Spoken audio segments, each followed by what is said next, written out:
Et avec nous pour ce club, comme tous les mercredis, Pierre Jacquemin. Bonjour Pierre. Bonjour. Merci d'être là, rédacteur en chef de Politis, et Nicolas Prissette. Bonjour Nicolas. Bonjour, merci d'être avec nous également, éditorialiste politique à La Tribune. Dimanche, on va parler de la convocation de la chef des députés insoumis, Mathilde Panot, convoquée par la police pour apologie du terrorisme après un communiqué de son groupe sur les attaques contre Israël. C'est un événement sans précédent dans l'histoire de notre démocratie. C'est ce que dit Jean-Luc Mélenchon à propos de cette convocation. Vous nous direz ce que vous en pensez dans quelques instants. Et Quentin, vous allez faire le tableau de notes de Gabriel Attal, le bilan des 100 jours. Oui, on va faire le replay depuis le 9 janvier, effectivement, sa nomination à Matignon. On va voir effectivement tout ce qui s'est passé depuis 3 mois.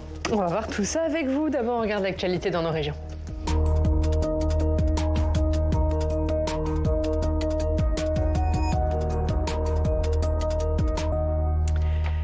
L'actualité dans nos régions, du côté de Poitiers, on retrouve Delphine Blanchard. Bonjour Delphine, merci beaucoup d'être avec nous. Bonjour. On est ravis de vous retrouver, journaliste à la Nouvelle République. Delphine, votre journal met en lumière une initiative étonnante. La Nouvelle-Aquitaine veut faire voler des dirigeables. C'est ça, le président de la région Nouvelle-Aquitaine, Alain Rousset, il aime les défis. Et celui-ci c'en est un de taille, puisqu'il veut actionner des baleines volantes dans le ciel de la Gironde, du nom de la start-up Flying Whales, baleine géante, dans laquelle la région est entrée au capital. Alors cette société, elle veut faire voler dans les airs un dirigeable, tenez-vous bien, plus long que 2 Airbus A380, aussi haut qu'un immeuble de 12 étages et surtout capable de transporter jusqu'à 60 tonnes de bois. Vous le voyez donc, un sacré défi technologique. Alors c'est quoi le but de ce joujou extra ? Sous contrat avec l'Office national des forêts, les dirigeables auraient pour fonction de porter le bois dans des lieux inaccessibles ou en évitant de faire passer des poids lourds de 40 tonnes sur les routes. À écouter le président de la Nouvelle-Aquitaine, tout cela relève simplement de l'évidence. Ça peut aussi servir, par exemple, au transport de pales d'éoliennes. Et ça se passerait en Gironde, Delphine ? Oui, selon le président de région, il n'y a aucun frein à la mise en route de la construction de l'usine qui devrait se faire en 2025, une usine située dans le nord de la Gironde, à La Ruscade. Et là-bas, dans cette commune d'un peu plus de 2500 habitants, vous vous en doutez, on attend ça vraiment avec impatience. Si l'usine voit le jour comme prévu, la certification du premier appareil, elle pourrait se faire en 2027 et un démarrage effectif de l'activité en 2028. Alors la mairie de La Ruscade, elle confirme que les équipes parisiennes, ils sont 150 pour le moment au total, s'exercent déjà sur un simulateur permettant de mettre au point la manœuvre de ce géant de l'air. Et pour la commune, ce sont à terme 300 emplois qui seraient à pourvoir dans l'usine. Alors forcément, on attend ce projet avec impatience. Mais est-ce que c'est vraiment réalisable ? D'ores et déjà, l'inspection générale de l'environnement et du développement durable avait rendu mi-octobre un défi défavorable au projet. Mais comme la ville le mentionne parce qu'elle garde espoir, elle n'a qu'un rôle consultatif et la décision finale, elle revient au préfet de région. L'entreprise, elle a promis de repenser un peu les choses pour être un peu plus écologiquement responsable. Le coût, lui, il reste pharaonique, je ne vous le cache pas. Au global, 450 millions d'euros, rien que ça. La région Nouvelle-Aquitaine, elle a mis 35 millions d'euros parce qu'elle y croit. Alors, des dirigeables voleront-ils bientôt dans le ciel français ? Réponse en 2025. Merci Delphine, merci beaucoup. La une de la Nouvelle République, fête foraine de Tours, une vigilance accrue. C'est à la une de votre journal. Merci Delphine d'avoir été avec nous. À bientôt. Et à très vite, évidemment. On parle de Gabriel Attal, Quentin ? C'est le bilan des 100 jours. Depuis le 18 avril, il a passé ce cap. C'était la semaine dernière. Alors, quel bilan on dresse de ces 3 premiers mois ? On va commencer par le début. Vous nous l'avez dit, vous allez refaire le film. Le Premier ministre a commencé par saturer le terrain. Oui, c'est ça. En premier symbole, le nouveau locataire de Matignon a voulu tout de suite s'afficher au plus près des Français, en particulier ceux en difficulté au moment de sa nomination le 9 janvier. Il se rend donc le soir même de son arrivée à Matignon auprès des sinistrés du Pas-de-Calais touchés par les inondations. Personne ne va vous oublier, dit-il alors, promettant même de revenir dans le département 1 mois plus tard. Et les jours suivants, effectivement, il multiplie les déplacements avec aussi les nouveaux ministres nommés le 11 janvier. Il ira notamment dans les Yvelines, dans les Yvelines avec sa nouvelle ministre de l'Éducation nationale de l'époque, Amélie Oudéa-Castéra, qui assume, lors de ce déplacement, appelez-vous, de scolariser ses enfants dans le prestigieux établissement parisien privé Stanislas. Hop, première polémique. Autre symbole, le président de la République organise une grande conférence de presse. C'est quelques jours après la nomination de Gabriel Attal. Attal le 16 janvier. 15 jours avant le discours de politique générale du Premier ministre, une initiative jugée à l'époque peu élégante qui semble éclipser Gabriel Attal ou lui couper l'herbe sous le pied. Et dans le même temps, la crise agricole commence à gronder. Voilà, c'est ça. Les premiers barrages, rappelez-vous, sont organisés dans le sud-ouest de la France. Le mouvement s'étend comme une traînée de poudre dans tout le pays. C'est la première crise que doit affronter le nouveau jeune Premier ministre.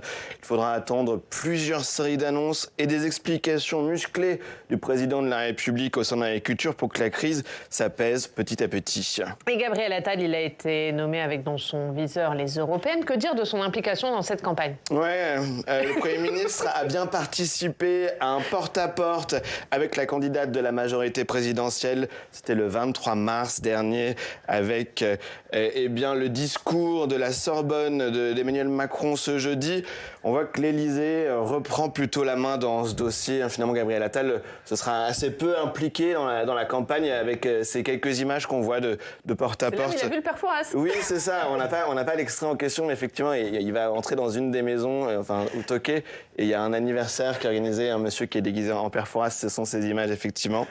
La dernière séquence que je voulais vous montrer de Gabriel Attal, c'est sur la jeunesse, son discours sur l'autorité pour les 100 jours. Il fait un discours à Viry-Châtillon, ville marquée par la mort de Chemseddine, 15 ans.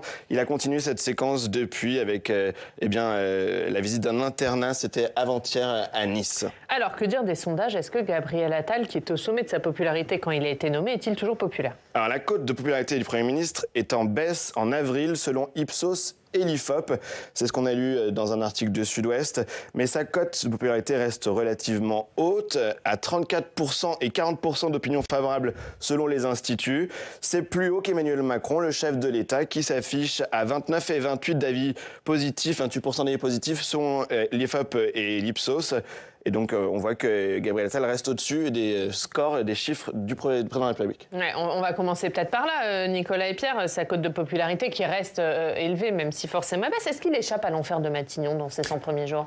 Non, il n'échappe pas vraiment à l'enfer de Matignon parce qu'il est rattrapé systématiquement par l'actualité alors qu'il voulait imprimer sa marque. C'est ce qu'on expliquait dans son entourage à son installation à Matignon. Il voulait imprimer l'agenda politique pour ne pas subir, mais il est malgré tout soumis comme tous les premiers ministres à ce feu déroulant de l'actualité et des drames. Je pense notamment à ce qui concerne la violence chez les mineurs et qui l'a mis un peu devant la réalité. Et on a pu constater un écart entre ce qu'il avait pu vouloir incarner au début, notamment lors de son discours de politique générale, cette image de fermeté, un peu de père Larrigueur ou de père Fouettard, et qui se trouve confronté ensuite au fait et à la violence, et il faut la gérer. Et là, il est à Matignon, il n'a pas toutes les manettes en main, parce qu'il a des ministres qui sont chargés de ça, notamment, je pense, police et justice. Mais c'est lui qui doit aller affronter la réalité du terrain et qui a servi, comme on l'a entendu, un discours à nouveau de fermeté. Donc il s'est un peu enfermé quelque part dans cette image. Et puis quand on est sur le terrain de la sécurité ou des faits divers, que ça concerne les mineurs ou les majeurs, on est systématiquement en risque parce que le fait divers suivant va démentir le discours de fermeté que vous avez tenu la veille. Donc voilà, c'est ça l'enfer de Matignon. Il le vit aujourd'hui. Il est en baisse dans les sondages. C'est pas catastrophique, mais c'est quand même pour lui le signal que les actes doivent aussi suivre les discours. Mais il a imprimé son autorité parce que c'était aussi une des critiques qui lui était faite, le fait d'être très jeune face à des ministres de poids comme Gérald Darmanin, comme Bruno Le Maire. Est-ce que là-dessus il a réussi ? C'est pas possible cette mission, parce que quand vous êtes à Matignon, d'abord vous pouvez pas avoir l'œil sur tout en permanence, et puis quand vous avez des ministres, c'est aussi à eux de faire le job et d'incarner leur fonction, et c'est fait ça.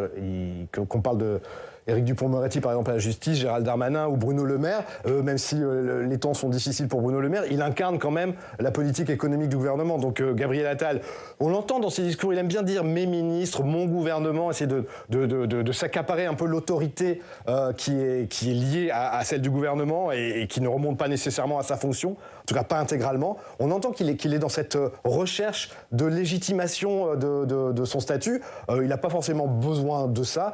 Je pense que ce qu'attendent les Français, c'est pour ça qu'il a été nommé, c'est de pouvoir apporter des réponses très concrètes à leurs difficultés. Pierre. Oui, je suis d'accord avec ce que vient de dire Nicolas. Ça me fait beaucoup sourire d'entendre le Premier ministre la rhétorique justement mes premiers ministres, effectivement, comme s'il était propriétaire de ce gouvernement. J'ai la conviction, alors depuis 2017, alors indépendamment des vieux briscards de la politique, la nouvelle génération, j'ai toujours considéré que Gabriel Attal était sans doute le plus politique de cette génération macroniste qu'Emmanuel Macron a fait émerger, peut-être un peu avec Aurore Berger, mais de manière différente.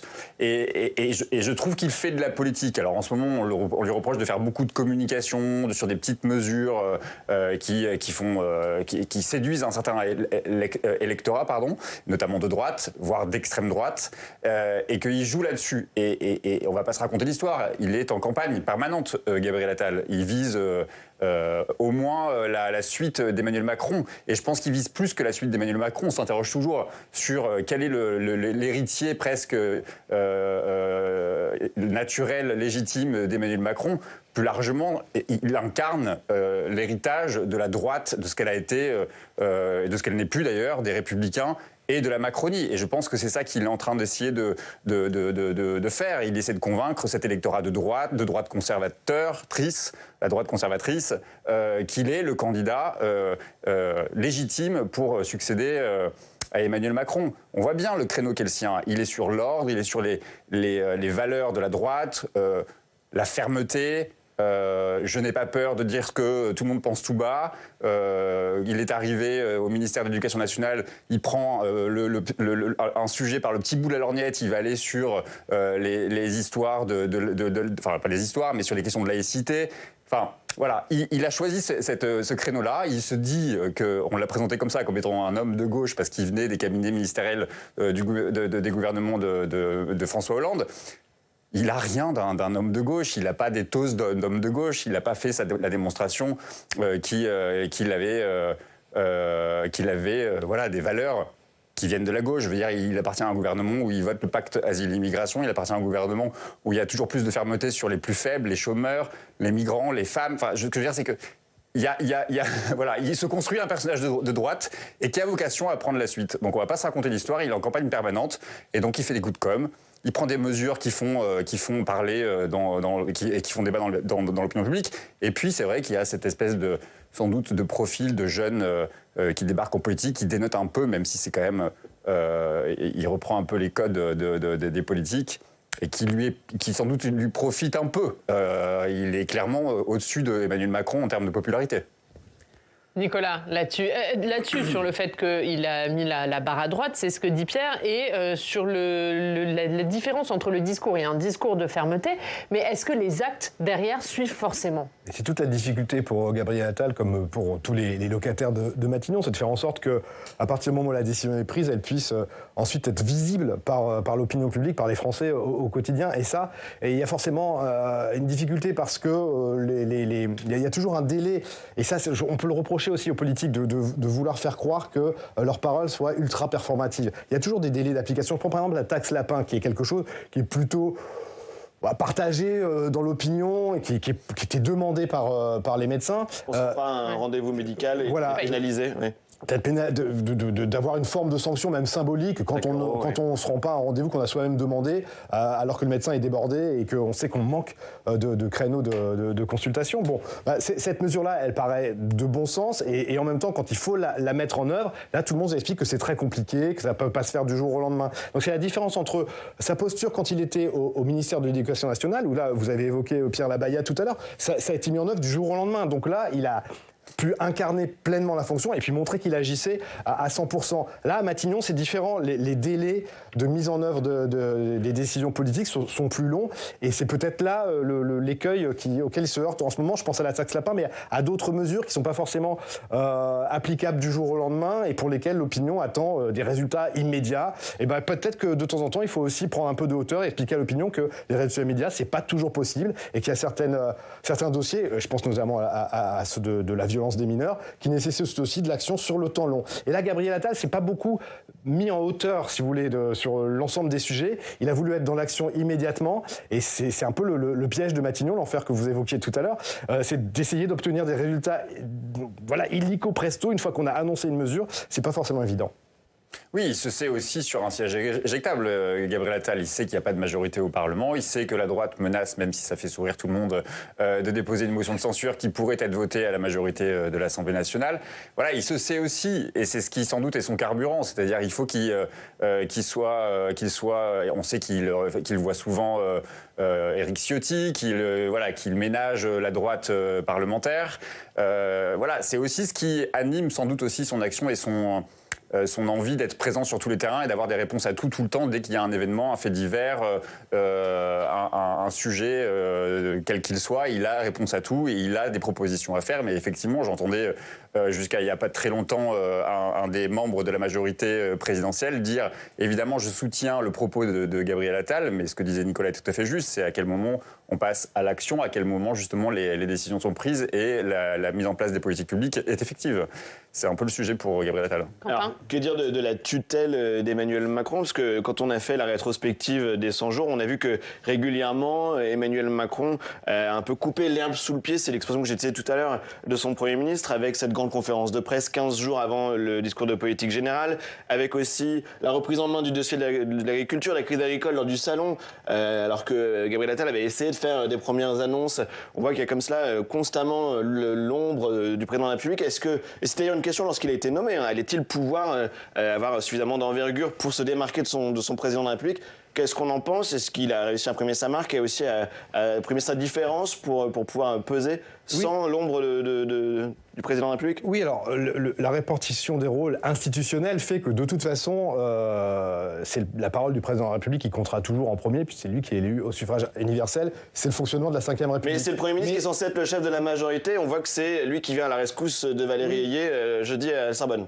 Mais Gabriel Attal a quand même réussi à imprimer et à créer, à se forger une image en très peu de temps. Donc c'est plutôt à son crédit. Il incarne une forme d'autorité, de fermeté, de volontarisme. Alors on a évoqué les limites de l'action, mais en tout cas, en termes d'image, ça s'installe dans l'opinion. Il est perçu comme quelqu'un qui a plutôt du cran, courageux, qui a envie de faire avancer les choses. Donc ça, c'est plutôt à son actif. C'est jamais évident, surtout depuis le quinquennat, depuis le début des années 2000, que le Premier ministre puisse avoir pleinement sa place dans l'organisation politique institutionnelle. Donc là, lui, il a sa place. Alors effectivement, c'est pas la meilleure place parce qu'il doit au quotidien affronter les urgences. Et le président de la République, il reste en hauteur et ça, c'est le beau rôle qui lui revient. Et il a préempté certains sujets. On pourrait aussi évoquer notamment la fin de vie qui n'est pas vraiment gérée à Matignon et d'autres types de sujets. Il y a des sujets économiques et on parle aujourd'hui dans l'actualité de la simplification. Bon, ça, c'est plutôt Bruno Le Maire qui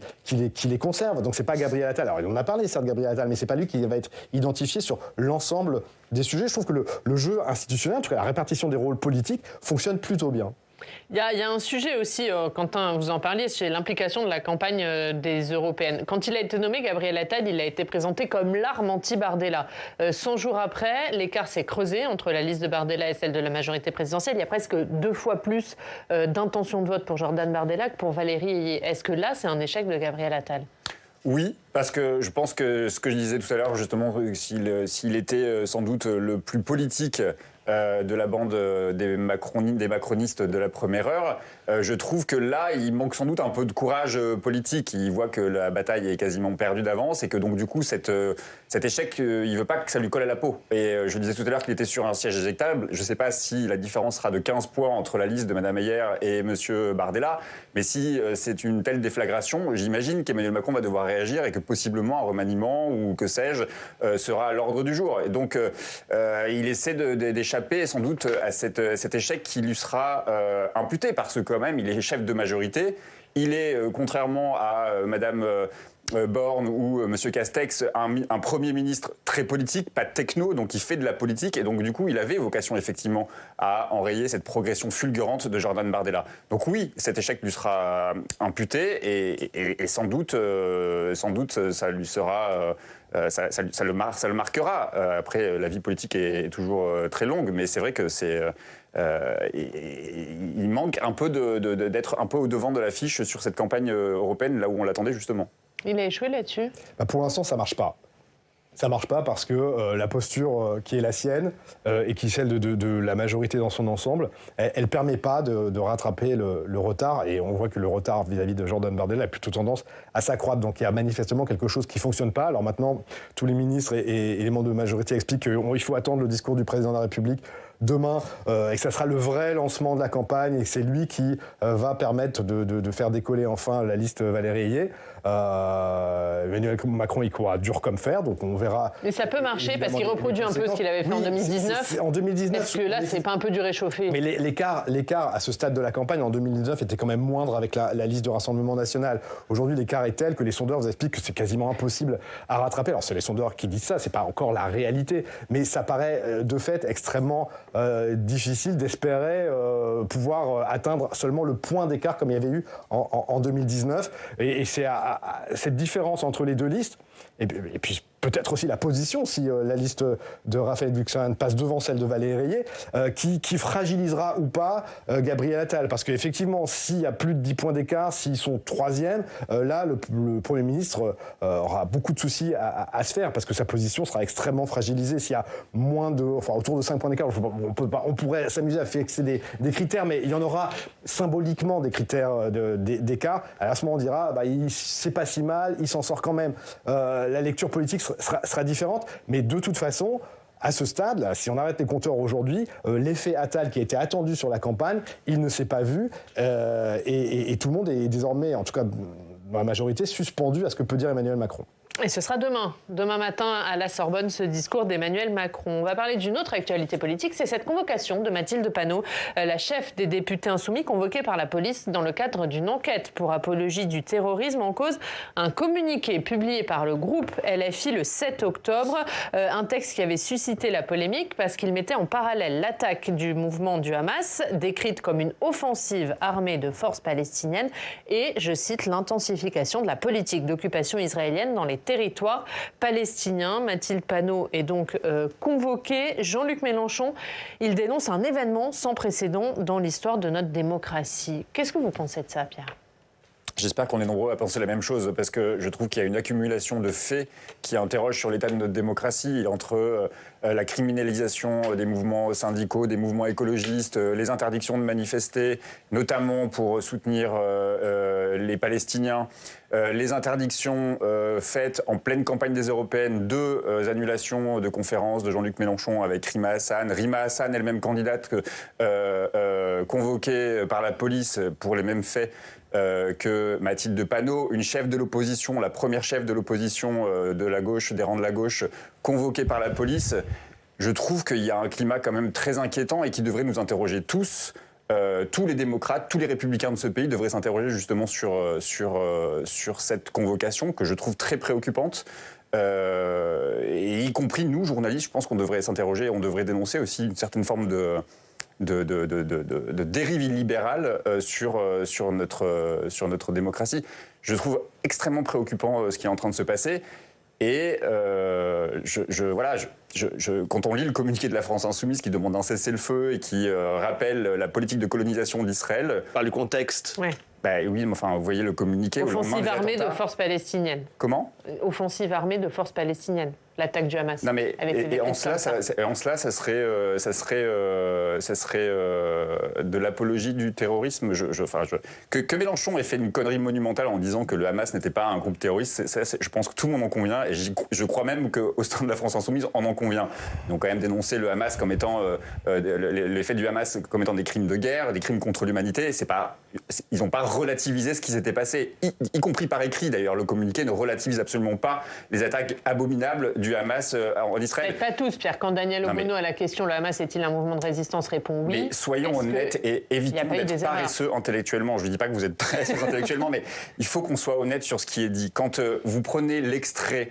Et encore une fois, j'ai même pas envie de les défendre, mais à quel moment on peut imaginer qu'y compris Daniel Obono défend le Hamas ? Elle dit ce que tout le monde raconte, les historiens, les intellectuels, tout le monde raconte que le Hamas, il y a un groupe politique et il y a un groupe armé qui défend pour une partie d'entre lui les actes terroristes. Donc voilà, c'est ça qu'elle a dit. Donc oui, il y a un mouvement du Hamas historiquement qui est engagé sous une forme de résistance. Elle dit pas que le Hamas qui a tué des milliers d'Israéliens rien été un mouvement de résistance. Elle raconte juste un fait historique qui est que le Hamas, il y a plusieurs branches. Il y a la branche politique, il y a la branche armée, et dans la branche armée, il y a une branche terroriste. Voilà, elle dit ça, elle dit pas tout le Hamas est un mouvement de résistance. Il faut faire attention, je trouve, on a une responsabilité, nous journalistes, à ne pas raconter n'importe quoi. Mélenchon, il n'a pas dit que le Hamas était un groupe terroriste, mais il n'a pas relativisé les attaques du Hamas. Donc soyons vigilants, et encore une fois, on pourra débattre 1000 ans, et je serai d'accord avec tout le monde sur le fait qu'ils ont fait une connerie, la France Insoumise, en ne nommant les choses par leur nom, ce que tout le monde appelle des actes terroristes.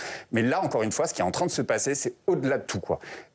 Là, c'est vraiment une question démocratique, c'est vraiment une question, la première opposante de l'Assemblée nationale qui est convoquée par la police pour apologie du terrorisme. Ça devrait nous interroger quand même tous, Nicolas, et nous indigner. Il faut espérer que Mathilde Panot ressorte de sa convocation sans rien. Et que la justice, en tout cas côté procureur, n'ait rien à lui reprocher. Parce que pour l'instant, qu'est-ce qu'on sait ? On sait juste ce qu'a exprimé Mathilde Panot sur cette convocation. Est-ce qu'on a les éléments de la convocation, les faits qui lui sont reprochés précisément, en tout cas, qui pourraient lui être éventuellement reprochés ? Non, on ne les connaît pas. Donc pour l'instant, on peut commenter que ce que dit Mathilde Panot. Après, qu'est-ce qu'on sait ? Parce qu'on quand même un peu éduqué. Qu'est-ce qu'on sait de la position de la justice sur le terrorisme, sur la politique du terrorisme ? Dans ceux qui ont plus haut niveau, je parle de la Cour européenne des droits de l'homme, tout ce qui peut être un peu insidieux, laisser entendre ou laisser un peu croire, ça a toujours été condamné, que ça vienne de l'extrême droite ou de l'extrême gauche. Et les cas qui sont portés devant la CEDH, c'est souvent l'extrême droite.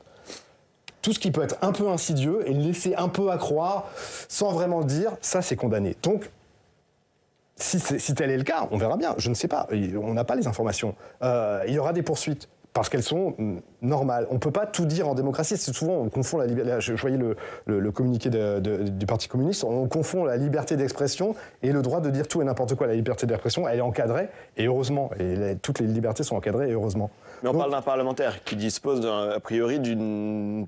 Mais c'est pas le sujet, non. C'est protection lorsqu'il s'exprime. Mais non, mais c'est pas le sujet. Il y a pas de protection. Il y a une protection dans ce qui peut être le débat politique, mais quand il s'agit de faits qui relèvent de délit. À ce moment-là, c'est normal qu'il y ait ce type de convocation. Alors, est-ce qu'elle est excessive ?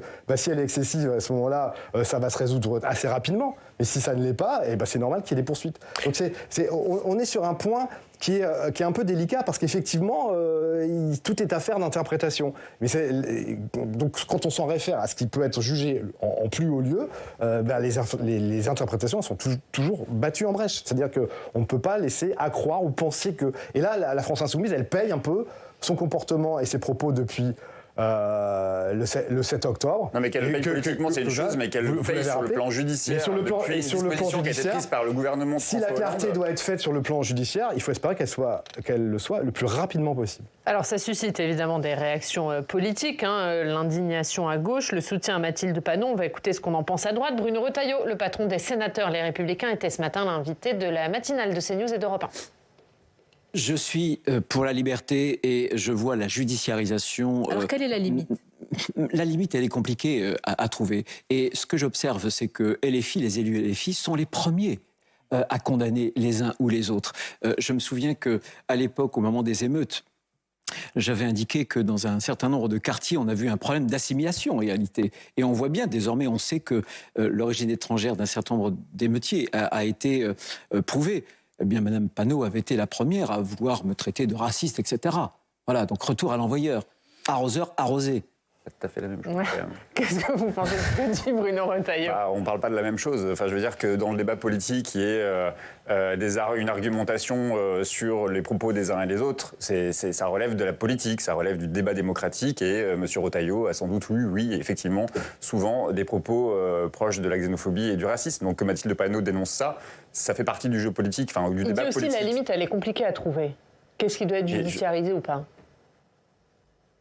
Mais là, on est dans le cadre du débat démocratique. Enfin, quand on relit le communiqué de la France, ce que je veux dire, c'est que la France insoumise paye sur le plan politique une forme de discours qui ne passe pas dans l'opinion, y compris dans les sympathisants de gauche et de ceux qui ont voté pour Mélenchon. C'est normal. Et après, c'est à eux d'en faire, de s'interroger sur les raisons pour lesquelles ils ont perdu un électorat depuis le 7 octobre. Je ne sais pas si c'est vrai, on va voir ce que ça va donner aux élections européennes, mais que l'on judiciarise ce discours politique qui n'a rien d'infamant. Enfin, encore une fois, ils ont été les premiers en plus. Alors, on ne va pas revenir sur la caractérisation ou pas terroriste qu'ils ont, eux, préféré dénoncer comme crime d'État ou comme crime de guerre ou crime contre l'humanité. Mais ce que je veux dire, c'est qu'ils ont été les premiers à faire un appel à cessez-le-feu, que tout le monde aujourd'hui reprend et revendique. Je veux dire, c'était ça le communiqué de la France insoumise. Et aujourd'hui, se retrouver devant la justice pour avoir tenu ces propos, il faut qu'on s'interroge quand même sur le fonctionnement de notre démocratie. Un dernier mot, Nicolas, est-ce que c'est aux citoyens de trancher dans les urnes le 9 juin ? Non, les citoyens n'ont pas à trancher les questions qui relèvent de la justice. Il y a une justice pour ça qui est formée, qui applique les lois. Donc tout ce qui est de son ressort doit être traité. Et ensuite, il y a des mécanismes de sanctions ou pas, on verra bien. En revanche, ce que les citoyens sont en train d'observer, c'est effectivement le positionnement de Jean-Luc Mélenchon et de ses amis depuis le 7 octobre. Je crois qu'il est plutôt sanctionné par l'opinion, si on en croit les sondages. Et puis dans les perspectives pour les européennes, et là, on voit que la liste insoumise est plutôt à la peine. Alors, c'est pas forcément une élection qui leur réussit généralement. Donc, personne ne s'attend à ce qu'ils fassent des scores très élevés, mais là, je pense que ça les pénalise particulièrement. Par ailleurs, on oublie de dire une chose, c'est que ces convocations, elles interviennent à la suite de dénonciations ou de dépôts de plaintes d'organisations très proches du gouvernement de Netanyahou. Il va falloir à un moment donné qu'aussi nous, journalistes, on fasse la lumière sur ces organisations proches de M. Netanyahou qui interviennent auprès de la police pour convoquer les opposants politiques qui condamnent justement la politique d'extrême droite de Netanyahou. Merci Nicolas et Pierre, vous restez avec nous. On regarde ce qu'il y a à la une de nos quotidiens régionaux.